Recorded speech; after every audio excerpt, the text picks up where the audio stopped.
So, welcome to the In Conversation, our weekly conversation with artists in their studios from around the world. My purpose is always for us to discover the world through art and craft. We have a lot of newcomers today, and I really would like to welcome you warmly and thank all of you who have shared. Obviously, you're spreading the word and you have shared the event. That really is fantastic. It's the only way we can carry on doing this, and also growing our network and growing our knowledge and our enjoyment of these events. So thank you so very much. My guest today is Charlotte Hodes. Charlotte is a British artist. She's a graduate of the Slade School of Art at UCL. She's a professor of fine arts at the London College Fashion, and she has widely exhibited around the world. I have counted 22 solo exhibitions, 36 group exhibitions. She's in public collections from the V&A to private corporate collections. She's a recipient of numerous awards and grants, and in particular, in 2006, she was the first prize winner of the Sherwood Drawing Prize. Charlotte, welcome. It's a pleasure to have you today. Thank you, Isabel. It's a pleasure to be here. I wanted to start with your background and your upbringing. I have from reliable source that you were always creative, but you were also an outsider. And that made for an interesting life, high school, as I understand it. I don't know how you found that out. Well, I have my sources. Well, I'm not sure. I think I probably was. Well, in fact, I was at school with Michelle. So Michelle probably hasn't, maybe she's the one who spilled the beans. I don't know. But in actual fact, I think that on the outside, I was probably quite conformist. I think it was just on the inside. I knew there was something else going on in my head. While other people were doing things, I was like in my head, going in a different direction. Right. And your what part of England did you live in, and what was your family like? Well, I was brought up in North London, well, in Hertfordshire, in fact, and I went to school in St Albans, which is in Hertfordshire, and then later on I went to school in London, and yeah, I came from probably quite a, well, I suppose in those days my family were a little bit unusual in living in the suburbs. My father was a doctor, my mother was an artist, yeah, my background's European Jewish immigrant. Normal story. Normal story. Different generation. My father was first generation born. Okay. So I think that they're quite an ambitious family, probably. My father was ambitious. That's great. Quite egalitarian, I think, in terms of the boys and the girls. So I think that was good. So that's an important element to know, because your work features women. Yeah. And in a very permanent but quiet and understated way. It's the quiet rebellion, it's the quiet resistance, I would say. And to know that your father was an egalitarian is an interesting point. So tell us, why did you pick women as your topic, as the core of your practice? Well, I think that came later as I kind of grew and developed as an artist, and I think that also came out of rebellion, because my art school training was in the late 70s, early 80s, and I think that at the school that I went to, I think there was a very sort of strong kind of male approach to painting, particularly, And the women who were outright feminists would move away from painting. They would be performance artists. They'd work with installation, and they wouldn't work with traditional materials. So I think that sort of an early stage, I was very aware that if I was going to stay with certain kind of processes like painting, which I did sort of in the early stages of my career, it was going to be more difficult to find a voice. I think the women emerged, I suppose, it was a kind of rebellion, and I think that all my practice is really through the lens of being a woman. So I think that my work increasingly became gendered, in the sense that I'm a woman making the work, and it's through the lens of how I think it is to be a woman, in terms of how you experience the world from the inside out, and also that the kind of relationship between your sensuality to material. That's not to say that men, aren't like that either, but I think that there is a particular sensibility that is characteristic of the way women see the world, the way they experience. Yeah. I think that's true. I would agree with you, and I'm always surprised when some people say, well, there's no difference between men and women. I'm of the thought that there is a difference, and it should be celebrated and respected. There's a lovely quote about you from Kate Calloway in The Observer, who said that you have a sympathetic attitude towards the vicissitudes of being female.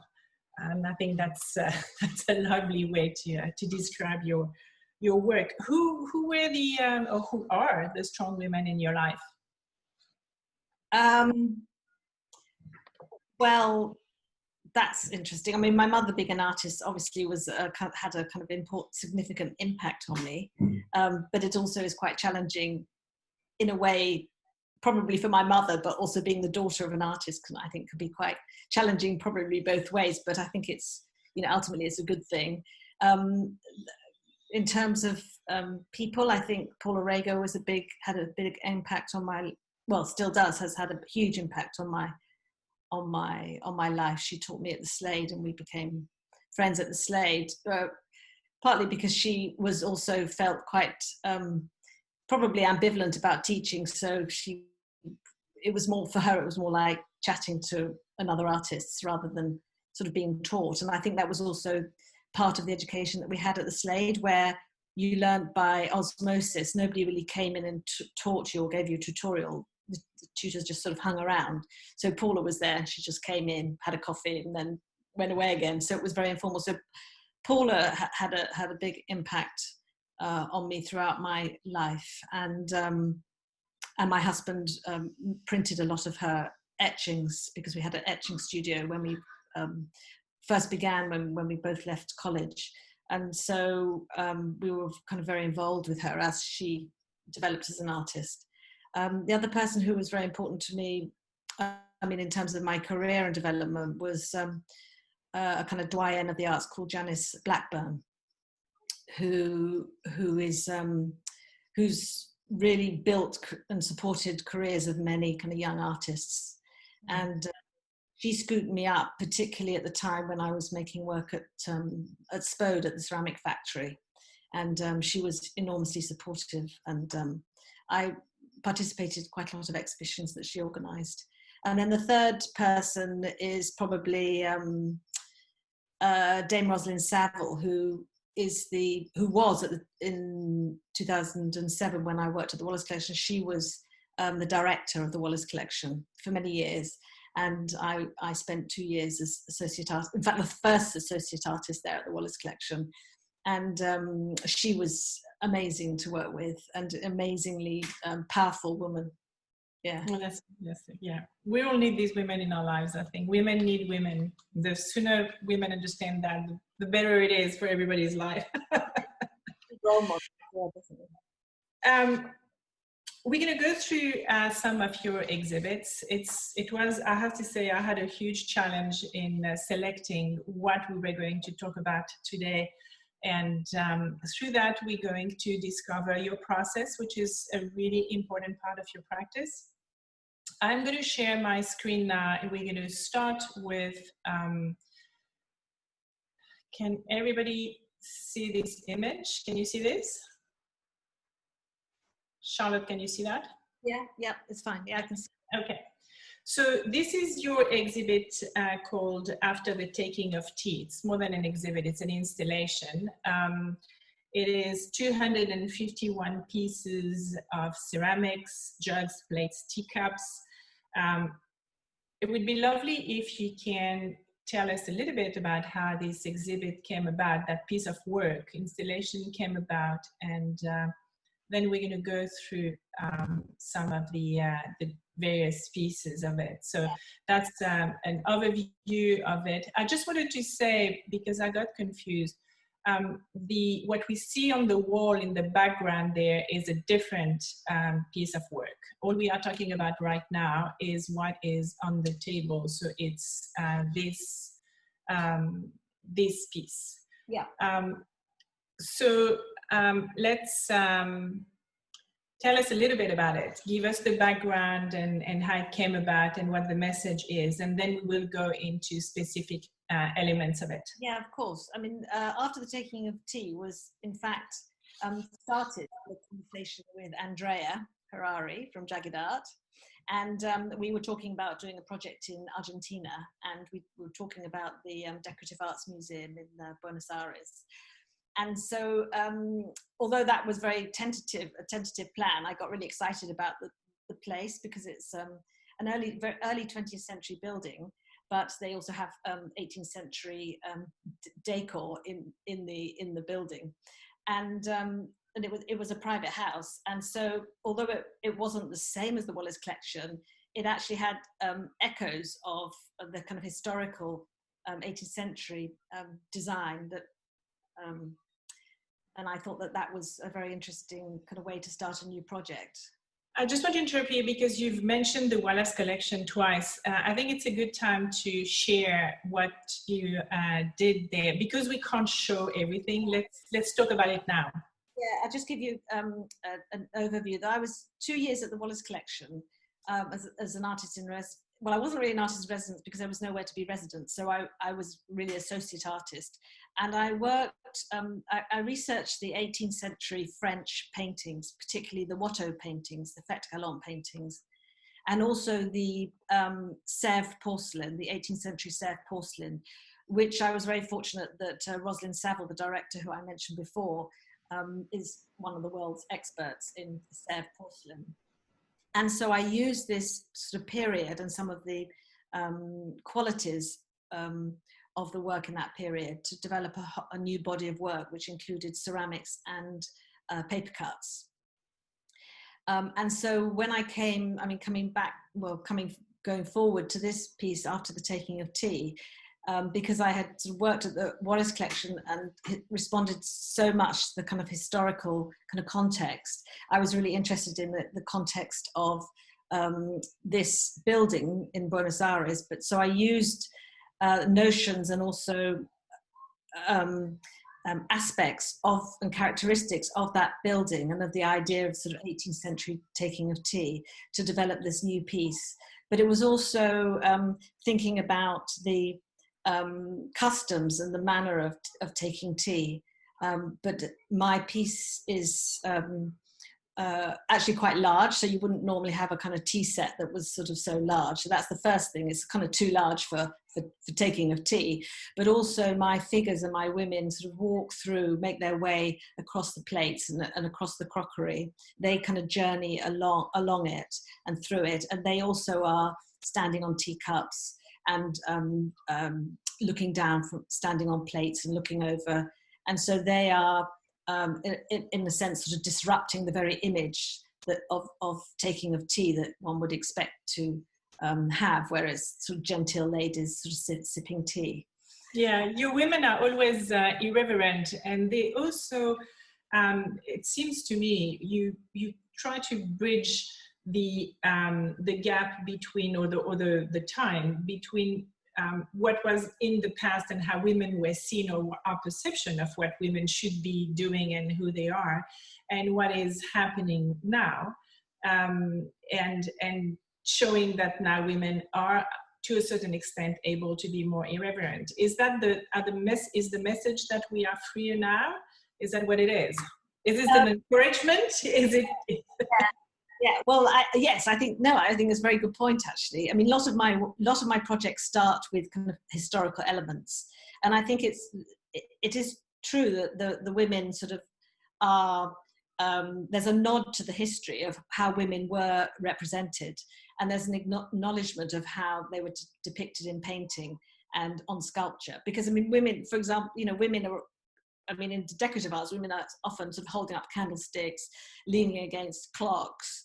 I mean, they serve many decorative purposes. So, I mean, well, actually it's still the case today. If you think of women who are standing in front of cars that are being sold, that was another project I did, but there's not time to talk about all of them.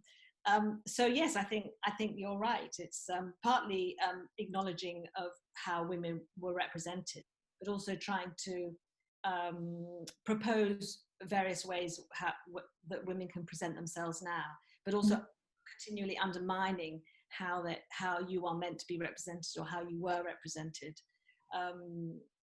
Right. And also having the choice to kind of the women sort of walk across the plates as if they've just sort of floated down and walked across the plates. It's as if nobody actually put them there. They put themselves there, and when they're done, they'll walk onto another plate. They move on. Kind of throwaway attitude, which I think is in contrast with the very sort of physicality of a plate. I mean, a plate is very has got a lot of presence, and the surface is very hard, whereas the imagery is quite fleeting. Yeah, and a plate is a very domestic element. And actually, I was thinking that in our current situation, and I've noticed it myself and talking to friends, we have never felt as what I call housey wifey, or wifey housey, I don't know, housey wifey I think is better, where I have never done in my life as much cleaning and cooking and ironing and all that, because there's nothing else to do. I have my studio in my home now, so that's really good. So I can do everything. Yeah, I think it's also quite interesting that, I mean, the house, I mean, historically and traditionally, the house is the woman's domain. And so I think it's a very interesting place to start if you want to discuss women. And that's not to say all women are, housey wifey and all that, but it is, I think it's an interesting space. Yeah. And the home is going to change considering how we live now. And it will be interesting to see if women are the ones who are changing the way we use our home space, or if it's going to be a family situation, because again, families have just come back together to be in confinement together, and that again changes the whole dynamic. So I wanted to share a couple more photos from your exhibit. I love these ones. So there's two. I couldn't put them side by side, but and then there's this one. So they are, for the audience, imagine that there's one on the left and one on the right. Tell us about this. Let's start with the one on the left here. I think these images are fantastic. Thank you. I mean, my imagery on the ceramics very often crosses onto the paper cut and vice versa. So I build up a sort of bank of drawings and imagery, which I then can use freely and organize them how I want, and in different sizes, on whether I'm working on a small plate or whether I'm working on a large paper cut. So these figures and these elements you will also see them on the installation. But these two figures, it was the idea, if you see with this one particularly, you can see on the right hand side a brush, and it's as if the brush has sort of gone along the floor and brushed, and then all these items are sort of scattered in the kind of pool or sort of shadow of dust that the brush has left or removed. And so the items that are on the floor are, as you can see, teapots and teacups and plates. There's also a woman who's on the floor. So it's almost like those teacups and plates are kind of flat, as if they're shadows. And these figures, they're just standing there, they're not doing the brushing, but the idea that these the women are both flat and they're shadows, so they're almost like fleeting presences, but they're also the woman in the middle it's as if she's sort of orchestrating the elements that are all animated around her. Yeah, and she doesn't care. She's certainly not the one who's going to pick it up and tidy up, that's for sure. And I love that idea. Also, in really in all my work, you can see both slides, in fact, that the figure is represented as a silhouette. And so I'm sort of interested the way she's both a woman, but these are abstract shapes. They're not shapes which have, these women don't have volume. So yes. In this one, you can see that the woman on the ground she's not really lying down, but she's sort of flat. She's both an abstract shadow, but she's all like a kind of paper cutout, which she is. And also then there's the woman who's sort of standing and walking off on the right-hand side. So this idea of it's quite a good example you've chosen of the way there's this juxtaposition or sort of slippage between what is the figure and what is the shadow. Mm-hmm. The next image is still from the same installation, and that shows that juxtaposition of pieces and how the images are flowing from one to the next to the next. Yeah. I love this one. That's even a better representation. I think it's so whimsical, and it's like things are flying through, and it's very poetic. And then the last one, I chose this one. I thought it was really interesting. You want to tell us a little bit about, and also there's writing on this plate. Yeah, across a lot of the plates, there's quotes from literature, from history, and also from document around the theme of tea, and that was really good fun to gather. And I used it in quite a sort of arbitrary way, actually. Right, but on this quote, it's a man who's talking. Suddenly he realized what it was. Is the spaceship? Yeah, it is a man. I didn't worry about it as a man because a lot of the men have written interesting. Oscar Wilde. They've all written something interesting about.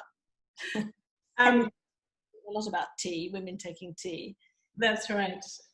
The next installation that is recent and very noteworthy is Remember Me. It was commissioned by the Wolverhampton Art Gallery, and it's plates arranged to form a single image on a pattern wall and escape the wallpaper.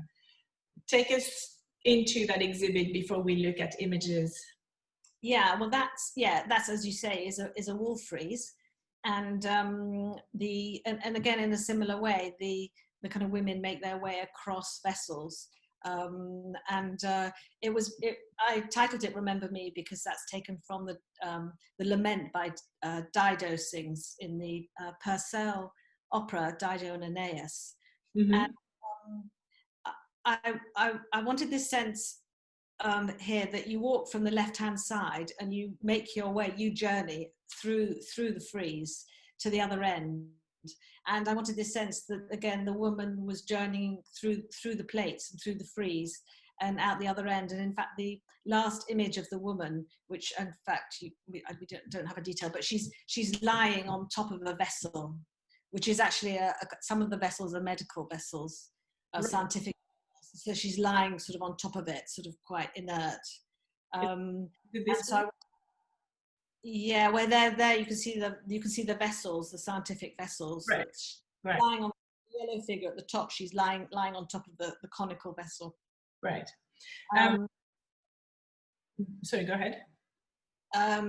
So the thing about Dido is that she's it's a very beautiful piece. Probably you all know it, but I mean, she's really talking about her pending death, and I think it's interesting because the music's very ethereal, but she talks in quite a kind of grounded way about the earth and the darkness that's going to engulf her, And so I thought it was interesting, this sort of tension between the kind of physical presence of the artworks, and again, the kind of image that kind of goes across it, and the fact that the woman sort of makes her way through the world, and then she she kind of moves through and out. Right. It's time to talk about your process. It's an intricate process. I have posted several videos of your work and showing how you cut the paper and all that, but maybe you can take us through that slowly for those who haven't caught on the videos. Yeah, well, this is my main tool, my knife. I don't know if you can see it here. That's my... Put it higher up. Yeah, here we go. Yeah, so that's my main tool, which is scalpel blade. It's a surgical blade, which I change pretty much twice a day if I'm working all day. And so I can work kind of very intricately, but also sometimes I, with the scissors or with the knife, cut large sheets. So one of the things about paper cut is that you can cut sort of very fine, like that's quite fine cut, and then you get the pieces that are left. So you get you're continually generating your own palette, because as you cut pieces, then you're generating more. So I tend to kind of collect them. These are small ones. I think it's important to say that you create your collage from your own material. Collage, people often think that it's just gathered images and you use them, but you create, yes, that's it. You create your own material, you design it, you cut it, and then you kind of reuse it over and over again as you create more pieces. Is that correct? Yeah. With my collage material, there's no language as such with the collage material before I use it. So it's not like photo montage where I'm taking a photo and juxtaposing photographic elements together. You're absolutely right. So I often paint sheets of paper and then cut them up, or I print patterns. So you're absolutely right. I generate my own material, which is a very different way of working to if you're using existing imagery, which has a meaning. Each element has a meaning before you juxtapose it.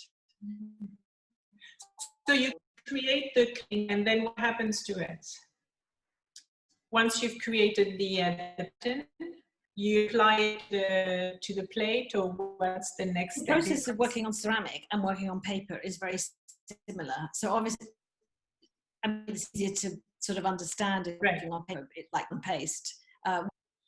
Sometimes I create the compositions on the computer and print them out, and then I cut them up and work on them in the studio. But on the ceramics, I can show you this one maybe. So if you see that quite close, I don't know if you see that. So on the ceramic, yeah, we can see well. So on the ceramic, you can probably see that each element is cut, and these are originally silk patterns which I've created from silk screens. So I hand draw the patterns, and then I create a whole series of silk screen prints, like sheets of silk screens, which are on paper. Right. And they're printed with ceramic ink. So I hand cut those and work very intuitively, as if I was working with paper. Right. Generate my own imagery that is using ceramic ink, which I then cut and apply to the ware, which I then fire. Mm-hmm. So my kind of working methodology is pretty much the same across all processes. Or sometimes when I'm painting, I'll hand paint those patterns, and that provides kind of another juxtaposition. But essentially, it's still working with the language of drawing and collage. I'd like to see if we have questions. There's nothing in the chat box, and there's no hand raised. So I'm assuming we're all happy, but please feel free to put questions or comments or have chit chat among yourselves in the chat box. That's always lovely to see. You did, we were talking about ceramic, and can you see this image? Does it come up? Yeah. Remember me? Yes, no, sorry. I just want to make sure so you worked with Spode, and for those who are not too in tune with ceramic or with English culture. Here are 3 images of spode. Do you want to say just 2 words about what spode is, why it's significant, and then we will move on to your work with them, which is this? Yeah. Is there a question? Yes. Can you just give us 2-minute background or 1-minute background on spode, what it is and why it's a significant? If you hold on this one, Isabel, because actually I use this imagery. This is Italian blue, and I used this in. What happened was that I was teaching drawing to ceramic. There's a very good course in Camberwell College of Art, and I was teaching drawing to the ceramic students. And I went with the students and the head of the department to the potteries area in the Midlands. And I went to the factory. I went to quite a lot of factories actually with them. And I loved this factory, Spode, because what they were doing is they were using these historical prints, which were taken from engravings, and they were applying them to the ware. And so when I met the managing director, he invited me to work on the factory floor. I was also the first and probably only artist to work in the factory, because I don't know why he let me in, but I don't know, I probably smiled and didn't look too threatening. But anyway, so I worked in a very informal way there, and I used that very pattern to make a dinner set in the early 2000s, which actually was commissioned by the Arts Council. There was a year of the Artist project, which I was involved with.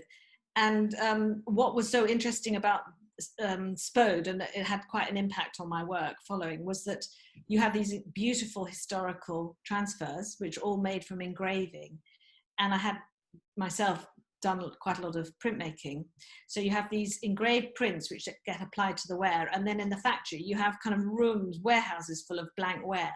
So I was automatically presented with ready-made collage material, which were all these transfers, and then also my substrate, which were the plates. And I had, it was really amazing to be there. But it's a very traditional factory, and I was really relying on the kind of goodwill of the director there. Before we go on to what you created then with them, there is a question from Sally Erickson. Sally, if you want to unmute yourself and ask your question. Otherwise, just type it in and I will read it for you. Just let me know when you want. Thanks so much, Isabel. Hi, Charlotte. First of all, your work is amazing. Really lovely to see it. I'm actually sort of skiving off. I have a meeting at 2 o'clock I'm going to have to jump back onto, but it's just a really nice way to spend my lunch hour. I am curious about colour and what your rationale. First of all, I love your colour palette. It's very sort of what I would describe as non-obvious. And I love the sort of opacity and the layering. I just wondered if you could share any thoughts or insight as to your rationale for selecting your colours. Well, my choice of colour is quite intuitive. So I know that's very unhelpful. But thinking about Spode, it had quite an influence on me, because when I was in the factory, they basically had 5 colours. Basically, I mean, it was really simple, and I wasn't in a position to say, "Oh, will you mix me up?" And so I was working within the very quite severe constraints in the factory, and that restriction was very useful for me. And so in that kind of context, I used quite a restricted palette. But also, well, certainly in the factory, but with print, economy of colour is an issue of time, and obviously in the factory of money. Yeah. But if you're working with print, I think that really printmaking is about thinking through your colour separately from image. Because it's not a painting where your mark and your color is simultaneous. With print, you decide what you make. You make an image, and then you decide what color it's going to become when you print it. So if you make a silk screen, you consciously decide, oh, I'm going to print this. So if I make a pattern in silk screen, I've got to consciously think, okay, I'm going to print some red copies, I'm going to print some black copies. So it's separated out. And so I think that had a big impact on the way I use colour. But I think of colour as something that's quite evocative of a kind of mood and place. And I also think of colour in terms of light. Rather than if you think of the sort of Spanish painters, they're thinking about the darkness. But I tend to think about how you can construct light. But obviously, if you have light, you have to have shadow. But essentially, I get through the idea of light. Great. Thank you. For a while about colour, we could do a whole talk about colour. Thanks, Sally. We have a few more technical questions, but I will take them at the end because I would really love to show your work at SPODE. So here we are. So again, these women, and again that layering, but this was a very different collection. Yeah, you can. This was made in 2015. Because much later on, because I first went to the SPODE factory in the late 90s, and then it closed in 2008. And in 2014, I received an Arts Council grant with my wonderful artist colleague and friend, Paul Scott. And we went together to the SPODE archive and looked at these historical engravings. And it's from the research that I did there that I then generated this new table installation. And these patterns, particularly if you look at this one, the pattern on the textile is a kind of twig pattern, which was also the same pattern that I developed on the plates. And that originated from an engraving that I found in the archive. I mean, the SPODE archive have over 25,000 copper engravings, so it was quite difficult to decide what to choose, but right. We did. So that body of work evolved from actually a selection of only a small handful of images, maybe 3 or 4, which I then took details from and developed the details. So Susan is asking, how do you adhere the finely cut paper to the base sheet? That's clearly coming from an artist. Are you talking about the paper cuts or the ceramic? The finely cut paper to the base sheet. So I assume it's not, it doesn't go on the base sheet, it goes on the ceramic. Well, if it's on the ceramic, when you were small, did you use these children's tattoos where they're on a kind of plastic film, and then you put them on your arm as a child? You put them on your arm, you wet them, and then you put them on your arm, and you slide the paper off, and the little tattoo stays on your arm. Right. Well, it's called a slide-on transfer. So you've got a silk screen print that's been printed on a sheet of paper. And on the sheet of paper, there's a sort of plastic film. So when you put your print into water, you cut your little shape. When you put your print into water and you put it onto your plate, the paper slides off and you're left with your image. And the question was actually paper on paper. Do you do you mean I use adhesive. Okay. All right. Yeah. That was an easy. The latter was much easier to explain. The ceramic process is quite complex, although it's. No, let's talk about a man now. Let's talk about Owen Jones. Yeah, Owen Jones was an architect and a very important architect and designer in the Victorian era in Britain. And he wrote a seminal book called Grammar of Ornament. Grammar of Ornament was a treatise about the way that decoration and ornament is applied to architecture. And there's 2 sections of the book, but the section that so I made plates that related to Owen Jones' book, because in this book Owen Jones wrote 37 rules about ornament in architecture. So this one, I think this is number 8.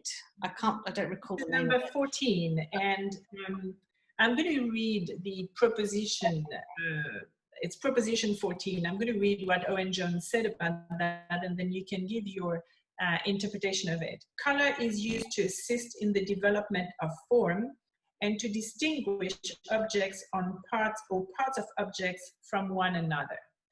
So you called it the color blue. Yeah.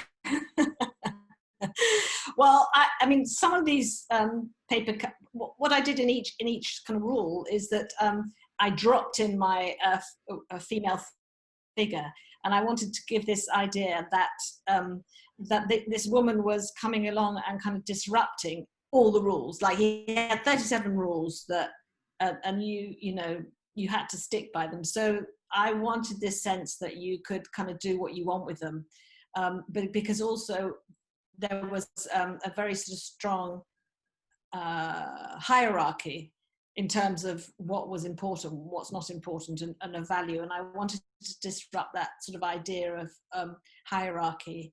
And so my women play with the, sometimes they ignore the rules, sometimes a proposition is ignored, and sometimes they work with it. And sometimes they, in a way like the first one you showed, that you read, the proposition 14, did you say it was? So, he was talking about color. So I just, took the color blue and thought about all the different kind of nuances of blue and how that can kind of create light. So they were kind of triggers for a kind of articulation and a kind of. But it's the ultimate rebellion against gender, male gender, against hierarchy, against rules, against everything. I mean, I don't think that you could have gone any further than that. Yeah, but also I wanted to also acknowledge what an amazing book it was, because it had a huge impact on artists and designers, subsequently. And also the other thing about that book is that they have incredible lithographic illustrations of, and they were all, if you ever got to see one, each page would have multiple little samplers, and it was an important book also because the lithographic process, the color lithographic process, was very innovative in that book. Yeah. So it's very rich, the color. So I responded to that kind of jewel-like quality of the color. I encourage everybody to Google Owen Jones and the grammar of ornament, because there's a lot of material out there, and it is really a feast for the eyes. It's absolutely spectacular. Can we look at what's almost at the end of our conversation, although I'm sure we could go on, but I wanted to have a look at what's behind you. And one question I have, I mean, your installations are monumental, and they are made, I suspect, specifically for private collections or big collectors or public collections.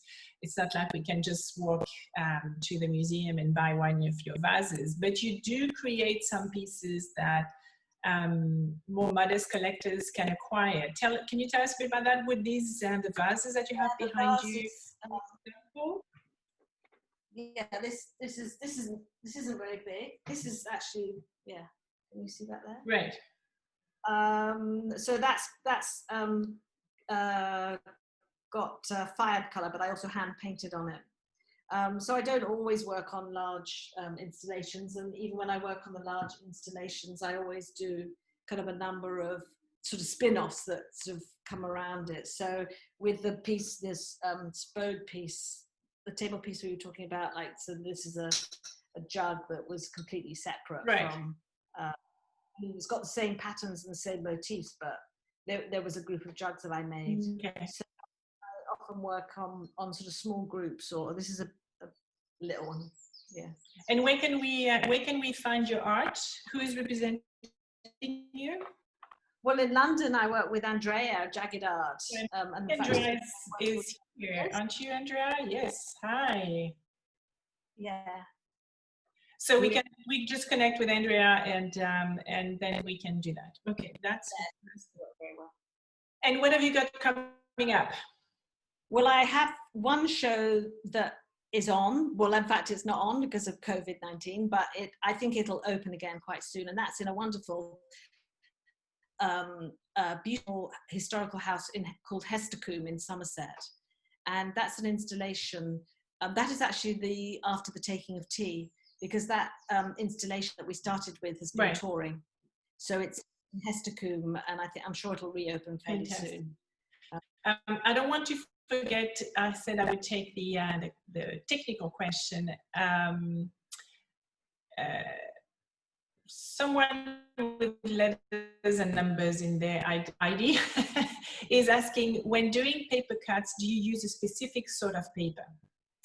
Well, I use Hahnemuller. If you want the real, if you're a geek, for the geeks here, is Hahnemuller 185 GSM. Okay.